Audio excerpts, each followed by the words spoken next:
Po sa lahat po ng mga Dover Cats at sa lahat ng mga nanonood at sumusubaybay sa mga updates natin for today's video. Dahil matapos po ang isang matindihang selebrasyon na ginanap kahapon August 21, 2026, ang maraming tanong ng mga netizen at ng ilang mga maybe fans. Ano nga ba ang ginawa at paano nga ba ipinakita ni Raisa May Dizon ang kanyang pakikisa sa paggugunita ng 43rd death anniversary ni Senator Benigno Ninoy Aquino Jr. na naghatid ng matinding kilig at panlipunang kahulugan para sa mga tagahanga ng Maybe o Raisa May Dizon at Bimby Aquino. So yan ang ating pag-uusapan for today's video. Of course, but before that, if you haven't subscribed yet to my YouTube channel, please don't forget to like, share, and subscribe at i-hit mo na rin ang notification bell for more showbiz updates. Ito na ang special kilig report patungkol sa Maybe chemistry sa telebisyon. Ang sulyap ng dilaw sa Itbulaga.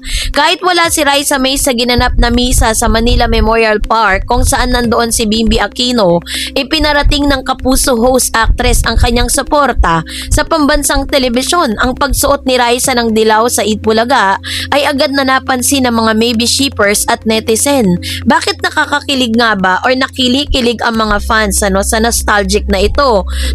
Kasi support from afar kasi yung ipinakita nito pong si Miss Raisa May, para sa mga tagahanga. Ang pagpili ni Raisa ng kulay na kaugnay ng pamilya Aquino ay tinitignan bilang isang subtle at sweet na gesture ng pakikisa kay Bimby at sa pamilya nito habang ginugunita ang alaala ng kanyang lolo. So sa mother-in-law joke, mas lalo pang nag-viral ang tambalan matapos mag-joke si Kris Aquino kamakailan panayam na bukas siya sa idea ng pagiging future mother-in-law kay Raisa. Kaya't bawat galaw at kasuotan ng dalawa ay binibigyan ng kahulugan ng fans. Pero ano nga bang ibig sabihin ng kontekstong ito? Yung gesture kasi ni Raisa May Dizon at ang buong kaganapan ay may tatlong pangunahing antas ng kahulugan sa kasalukuyang culture natin at sa lipunan, Sabi dito, ito yung kasi yung symbolic ng solidarity. Yung simbolikong pakikisa. Ang kulay dilaw ay matagal nang nakakabit sa pamilya Aquino at sa historical na konteksto ng Ninoy Aquino Day sa pamamagitan ng pagsuot ng ganitong kulay sa pambansang telebisyon ay nagpapakita na si Raisa ay simpatya at paggalang sa mahalagang okasyon para sa pamilya ng kanyang malapit na kaibigan at dating co-star. Kaya naman 'di ba parang sa pamamagitan ng pagsuot nito wala man siya mismo doon po sa parang tinatawag na opisyal na place, o doon po sa misa na ginanap, pero makikita mo yung kanyang suporta from afar. Nandun kasi siya sa studio that time. Kaya naman po sa ipinapakita nito yung kanyang historical awareness, Pinapakita nito kung paano nagtatagpo ang entertainment at ang pag-aalaala sa kasaysayan para sa nakababatang henerasyon. Kung mapapansin nyo po kahapon yung latest na yung kanila pong ginanap na Itbulaga kahapon. So sabihin na natin hindi siya live, pero alam ni Raisa na yung papatak yung yung segment na yun, doon po mismo sa araw na pagdiriwang ng lolo ni Mr. Bimby. Kaya naman talagang dami pong natuwa doon sa gesture na ginawa ni Raisa kasi ngayon nga naka-white siya, 'di ba? Ngayong live kung saan meron siyang dance number at napakaganda ni Raisa for today's video. May pakulot ang lola natin ngayon. And of course, sabi diyan habang ang mensahe ni Bimby ay nakatuon sa pananaliksik at fact-checking sa YouTube and reliable sources, ang aksyon naman ni Raisa ay nagpapakita ng pampublikong pagkilala or visibility gamit ang mass media platform ng Itbulaga. Kaya naman 'di ba yung kanilang strength of on-screen and off-screen friendship, pinapahhiwatig ng kontekstong ito na ang samahan ni Raisa May at Bimby na nagsimula pa noong 2013 bilang child star ay nananatiling matatag. Ang pagsuot ng kulay na nauugnay sa kanya sa pamilya Aquino ay isang patunay ng respeto at magandang relasyon sa pagitan ng dalawang pamilya. Kaya naman talagang grabe po yung naging epekto nito para po doon sa lahat ng mga pamilya at sa lahat po ng mga talagang sumusuporta kay Raisa May at kay Mr. Bimby Aquino. Kasi marami nagtatanong bakit daw wala doon si Raisa May, ganyan. Ano na magagawa gagawin ni Raisa doon, puro pamilya Aquino yon. Not unless na talagang formally ipinakilala na ni Bimby si Raisa as his girlfriend sa pamilya. So, mandatory na dapat nandun si Raisa bilang kanyang bilang kanyang kanyang girlfriend, 'di ba? Pero dahil nga nandun pa sila sa era ng kanilang pagkakaibigan, mas nagdidip pa yung kanilang friendship, mas pinapalalim pa nila yung kanilang pagkakaibigan. Kaya wag nating hanapin yung presence doon ni Raisa, 'di ba? So, wag naman natin siya ilagay sa isang sitwasyon na parang basta alam nyo na yun, 'di ba? Kasi parang ma-out of place kasi siya dun eh. Dahil alam niya naman na ang mga Aquino talagang mga malaki kasi ang pangalan ng Aquino clan 'di ba? Kaya naman meron din po tayong ilan sa mga kaganapan para lang po ma-refresh yung inyo pong utak patungkol po dun sa kasaysayan ng politika at pampublikong buhay sa Pilipinas. Una, umusbong yung pamilya noong 1940s to 1970s. 1943 to 1945, naging speaker ng National Assembly si Benigno Aquino Sr. sa ilalim ng Second Philippine Republic.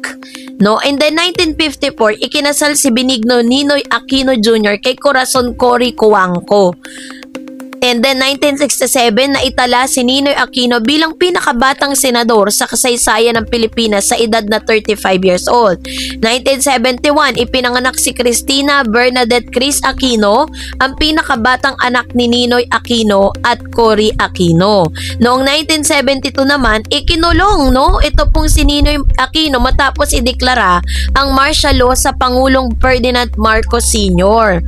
So doon na po nagsimula lahat yon. Yung historical at revolusyon noong 1980s, pinayagang lumipad patungong Estados Unidos ang pamilya Aquino para sa heart bypass surgery ni Ninoy. Alam mo, ngayong ni-research ko siya at ngayon ko lang talaga totoong naintindihan Nag-aral ako ng history from, 'di ba, pinag-aaralan niya nung grade school tayo hanggang sa high school hanggang naging college kasi isa po akong ang tinake ko pong course is Bachelor of Mass Communication, major in broadcasting.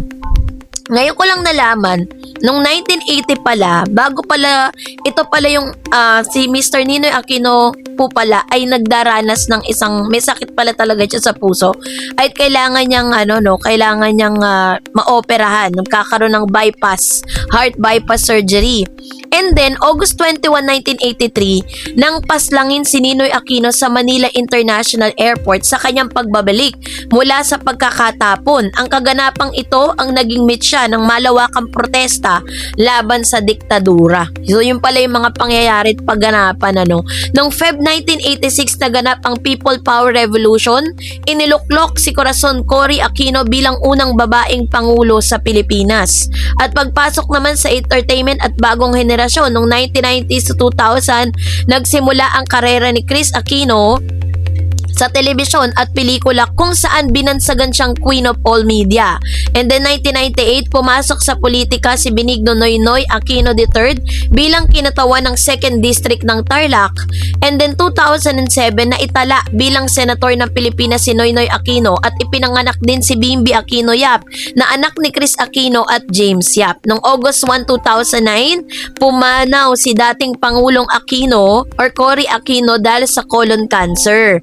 Ang pakikiramay ng bayan ang nagtulak sa panawagang tumakbo sa pagkapamulo si Noynoy. And then yung pamamahala naman ni Noynoy noong mga huling taon ng 2010 hanggang sa kasalukuyan July 30, 2010, nanumpa si Benigno Noynoy Aquino III bilang ika-15th Pangulo ng Republika ng Pilipinas. And then 2013, nagtambal ang mga bata pa noong sina Bimby, Aquino at Raisa May Dizon sa pelikulang My Little Bossing.